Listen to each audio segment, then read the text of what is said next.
नमस्कार, ये आकाशवाणी पटना है। अब आप खालिद रशीद से प्रादेशिक समाचार सुनिए। पहले मुख्य समाचार। यूपीएससी 2024 का परिणाम घोषित। प्रयागराज की शक्ति दुबे ने किया टॉप। सीतामढ़ी के राजकृष्ण झा ने 8वां स्थान हासिल किया। केंद्रीय मंत्री किरेन रिजिजू ने कहा, वक्फ संशोधन अधिनियम का उद्देश्य गरीब मुसलमानों को लाभ पहुंचाना और संपत्ति का दुरुपयोग रोकना है। राज्य के अधिकतर भागों में गर्मी का प्रकोप बढ़ा। केंद्र सरकार ने हीट वेव से मजदूरों की सुरक्षा के लिए राज्यों को तत्काल उपाय करने का परामर्श जारी किया। और राज्यपाल आरिफ मोहम्मद खान ने लोगों से जातिवाद से ऊपर उठकर काम करने की अपील की। अब समाचार विस्तार से। संघ लोक सेवा आयोग ने सिविल सेवा परीक्षा 2024 का परिणाम घोषित कर दिया है। जारी परिणाम के अनुसार प्रयागराज की शक्ति दुबे ने पहला स्थान प्राप्त किया है।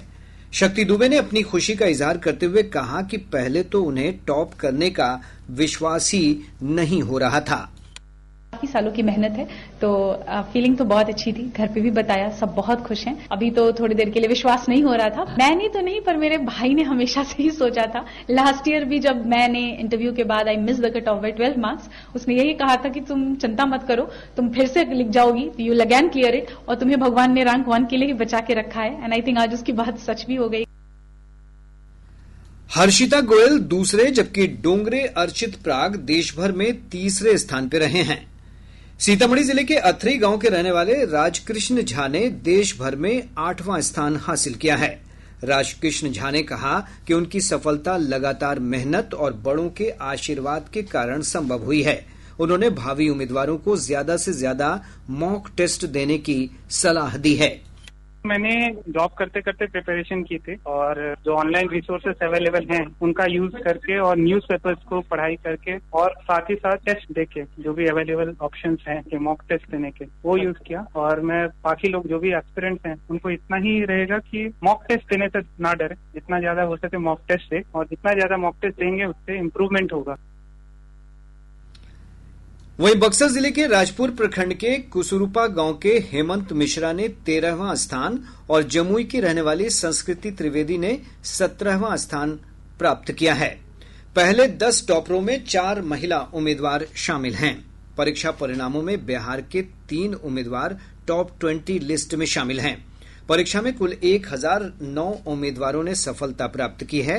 संघ लोक सेवा आयोग की सिविल सेवा की लिखित परीक्षा में सफल उम्मीदवारों का इस वर्ष जनवरी से अप्रैल के बीच साक्षात्कार हुआ था।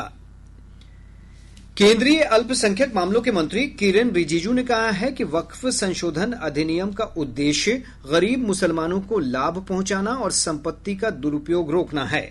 श्री रिजिजू ने आज मुंबई में वक्फ सुधार और जन जागरूकता अभियान के तहत आयोजित संवाददाता सम्मेलन में कहा कि भारत जैसे बड़े देश में जमीन के 1-1 इंच का उचित उपयोग होना चाहिए। 9,72,000 से ज्यादा वक्फ संपत्ति हिंदुस्तान में है, लेकिन हिंदुस्तान के गरीब मुसलमानों के लिए कोई काम नहीं आ रहा है। लेकिन उसका दुरुपयोग, वक्फ संपत्तियों को कब्जा करके जो लूटे जा रहा है, ये भी एक चिंता का विषय है। तो जब वक्फ बिल को संशोधन किया, मुख्य हमारा 2 लक्ष्य हैं। गरीब मुसलमानों को फायदा पहुंचाना, जिस लक्ष्य से वक्फ प्रॉपर्टी बनाया गया है उसका अंजाम दिलवाना, और फिर उसको जो लूटा जा रहा है, मिसयूज किया जा रहा है, उसको भी रोक लगाना। ये दोनों हमारे लिए बहुत जरूरी है। श्री रिजिजू ने वक्फ संशोधन विधेयक को लेकर विपक्ष के कथित दुष्प्रचार अभियान की निंदा करते हुए कहा कि मुस्लिम आबादी का एक बड़ा वर्ग वक्फ कानून के नए प्रावधानों का स्वागत कर रहा है। ये गलतफहमी में नहीं रहना चाहिए कि सारा मुसलमान विरोध कर रहे हैं। कुछ मुसलमान जो गुमराह किया हुआ है और कुछ मुसलमान जो मुसलमानों को वोट बैंक ट्रीट करते हैं, वो लोग गुमराह कर रहे हैं, वो सड़क पर उतारने का नाटक कर रहे हैं। आम मुसलमान इस वक्फ संशोधन अधिनियम का समर्थन कर रहे हैं, स्वागत कर रहे हैं, और हम इंश्योर करेंगे कि हरेक वक्फ संपत्ति, लाखों करोड़ों इस संपत्ति से पैसा आएंगे, वो गरीब मुसलमानों को फायदा होना चाहिए। वक्फ संशोधन कानून को कई धार्मिक गुरुओं ने भी गरीब मुसलमानों के हित में बताया है। उत्तर प्रदेश बाराबंकी के धर्मगुरु वामिक वारसी ने आकाशवाणी समाचार से बातचीत में वक्फ के नाम पर हिंसा की कड़ी निंदा की है। ये जो वक्त के हालात वक्त हैं वो लोगों को गुमराह करने के लिए सिरसे में लोग जो हैं वो परेशान कर रहे हैं, जबकि ऐसा नहीं है। ऐसा होना न चाहिए। अमन और चैन शांति बनाए रखने के लिए ये अपील हम लोग करते हैं पूरे हिंदुस्तान में कि मुसलमानों के साथ में कोई ज्यादती नहीं होगी। ये बिल को ये फायदा ही पहुंचाएगा। इसमें जो लोग वक्फ बोर्ड जैसे है तो इनके जो नुमाइंदे हैं उन लोगों ने आज तक परेशान किया है और पसमानदा मुसलमानों को इसका फायदा कुछ नहीं हुआ है। तो बहुत ही मुसलमानों के फेवर में बिल है इस और लागू के साथ में सब लोगों को इसको मानना चाहिए, बड़ी मोहब्बत से मानना चाहिए। और इसमें कोई भी हमारे विरुद्ध में, हमारी कम्युनिटी के विरुद्ध कोई भी चीज प्रधानमंत्री जी ने नहीं इसके अंदर रखी। केंद्रीय सामाजिक न्याय और अधिकारिता मंत्री डॉक्टर वीरेंद्र कुमार ने कहा है कि समाज की अंतिम पंक्ति तक के व्यक्ति को आर्थिक, सामाजिक और शैक्षणिक रूप से सशक्त किए बिना वास्तविक विकास की कल्पना नहीं की जा सकती है। नई दिल्ली में सामाजिक न्याय पे चर्चा 2025 को संबोधित करते हुए डॉक्टर कुमार ने ये बात कही। पंडित दीनदयाल उपाध्याय जी ने, डॉक्टर भीमराव अम्बेडकर जी ने ऐसे ही समाज की कल्पना की थी कि समाज की सबसे अंतिम पंक्ति के अंतिम छोर पर रहने वाले व्यक्ति को जब रहने के लिए मकान मिल जाए, पहनने के लिए कपड़ा मिल जाए, अस्वस्थ होने पर उसको दवाइयां मिल जाए, उसके बच्चों को शिक्षा के अच्छे प्रबंध मिल जाए, तभी सही मायने में सामाजिक न्याय के विकास की अवधारणा पूरी होती है। राज्यपाल आरिफ मोहम्मद खान ने बिहार के लोगों से जातिवाद से ऊपर उठकर बिहारी के रूप में काम करने की अपील की है। पटना में आयोजित नालंदा खुला विश्वविद्यालय के दीक्षांत समारोह में उन्होंने कहा कि देश के दूसरे हिस्सों में राज्य के लोग सफल हैं क्योंकि वे बिहारी की भावना के साथ काम करते हैं, लेकिन यहाँ आकर बंट जाते हैं। बिहार के बाहर बिहारियों की पहचान बिहारी की, कहते हैं हम बिहारी, दूसरे भी उन्हें बिहारी कहते हैं, पर बिहार में चिराग लेके भी ढूंढो तो बिहारी नहीं मिलता। या तो इस जाति का है या इस जाति का, या तो इस संप्रदाय का है या इस संप्रदाय। बिहार में बिहारी बन जाइए, आपके अंदर क्षमता है, आप भारत का नेतृत्व करेंगे, आपने किया है। प्रादेशिक समाचार आप आकाशवाणी पटना से सुन रहे हैं। ताजा समाचारों के लिए आप हमारे एक्स हैंडल AIR_News_ पर जा सकते हैं। राज्य के अधिकतर भागों में गर्मी का प्रकोप बढ़ गया है। मौसम विभाग से मिली जानकारी के अनुसार पूरे राज्य में अधिकतम तापमान में अप्रत्याशित बढ़ोतरी दर्ज की जा रही है। पिछले 24 घंटों के दौरान पश्चिम चंपारण, सीवान, सारण, बक्सर, भोजपुर, रोहतास, भभुआ, अरवल, औरंगाबाद समेत राज्य के उत्तर पश्चिम और दक्षिण पश्चिम भागों में अधिकतम तापमान 42 डिग्री सेल्सियस के आसपास दर्ज किया गया। मौसम विज्ञान केंद्र पटना ने अपने पूर्वानुमान में कहा है कि अगले 2 दिनों के दौरान अधिकतम तापमान में 4 से 6 डिग्री सेल्सियस की और वृद्धि हो सकती है।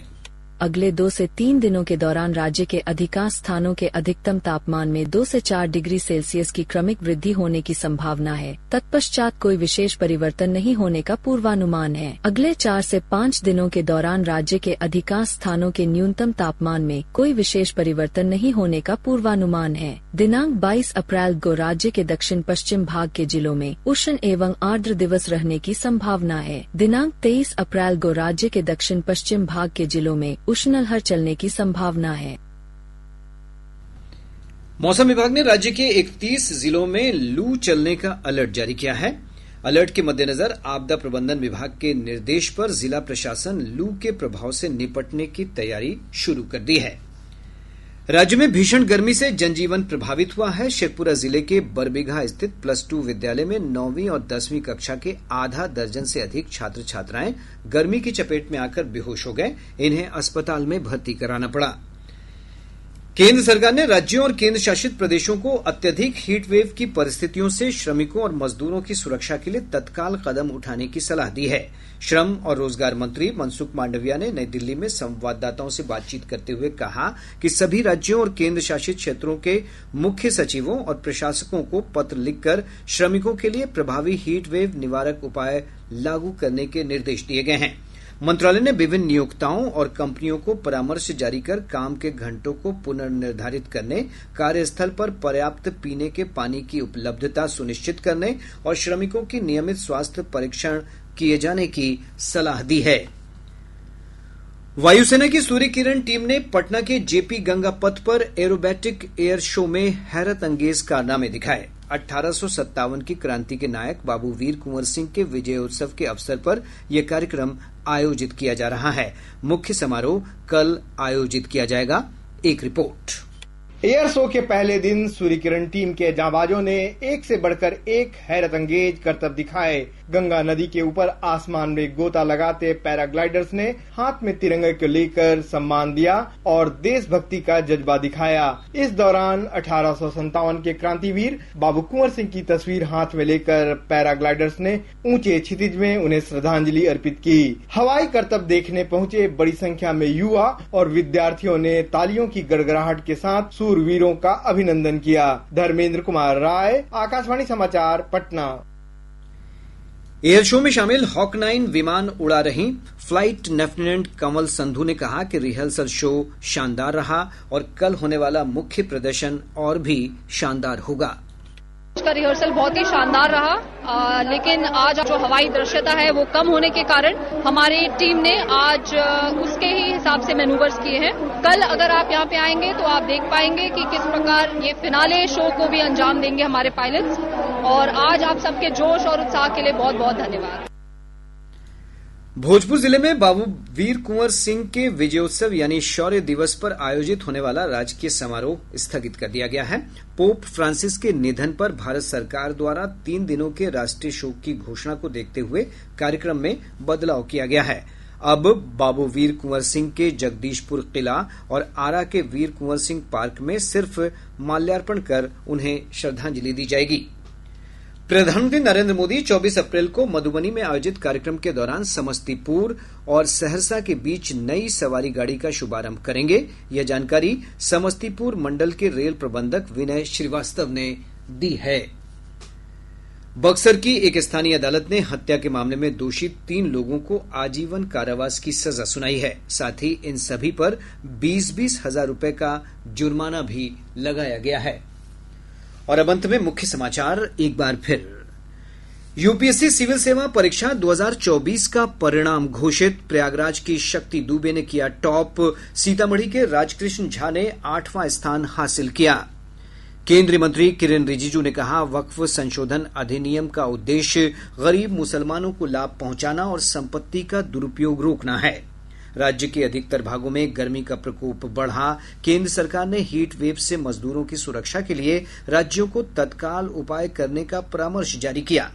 और राज्यपाल आरिफ मोहम्मद खान ने लोगों से जातिवाद से ऊपर उठकर काम करने की अपील की। इसके साथ ही आकाशवाणी पटना से प्रसारित प्रादेशिक समाचार का ये अंक समाप्त हुआ। आकाशवाणी पटना से अगला समाचार बुलेटिन प्रातः 8:48 से प्रसारित किया जाएगा।